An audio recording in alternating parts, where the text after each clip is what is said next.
প্রতি বছরের মতো এবারও পবিত্র ঈদ উল ফিতরের নামাজ আদায় করা হলো উকিলপাড়া ঈদগাহ ময়দানে। সোমবার সকালে ধর্মপ্রাণ মুসলিমরা এখানে সমবেত হয়ে নামাজ আদায় করেন এবং একে অপরের সঙ্গে কুশল বিনিময় করেন। ধর্ম বর্ণ নির্বিশেষে সম্প্রীতির বার্তা ছড়িয়ে পড়ে চারদিকে। উৎসবের দিন সকালে নতুন পোশাকে আনন্দঘন পরিবেশে ঈদগাহে হাজির হন সকল মুসলিম ধর্মাবলম্বী মানুষ। নামাজ শেষে প্রার্থনা করা হয় বিশ্ব শান্তির জন্য, সমাজের মঙ্গল কামনায়। উকিলপাড়া ঈদগাহ দীর্ঘদিন ধরে রায়গঞ্জবাসীর ঈদের নামাজের প্রধান কেন্দ্র হিসেবেই পরিচিত।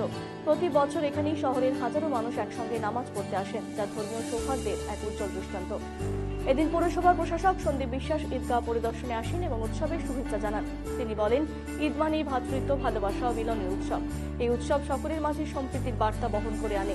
সব মিলিয়ে আনন্দ, উৎসাহ, ভ্রাতৃত্বের এক অনন্য পরিবেশের মধ্যে দিয়ে উদযাপিত হল ঈদ উল ফিতর। আমার নাম মিঠু রায়, ডিওয়াইফআই শহর লোকাল থেকে।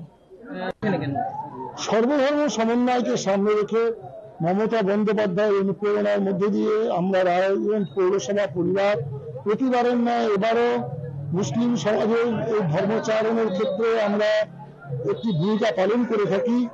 এই পবিত্র ঈদগাহ মাঠকে সংস্কার করা, তাদের পাশে থাকা, এইটা আমাদের দায়িত্ব নিষ্ঠা সহকারে আমরা পালন করেছি। আজকে তাই ঈদের মহা খুশির দিনে, পবিত্র রমজান মাসের শেষে ঈদের এই সুন্দর পবিত্র প্রোগ্রামে আমরা উপস্থিত থাকতে পেরে নিজেরাই আনন্দিত, গর্বিত।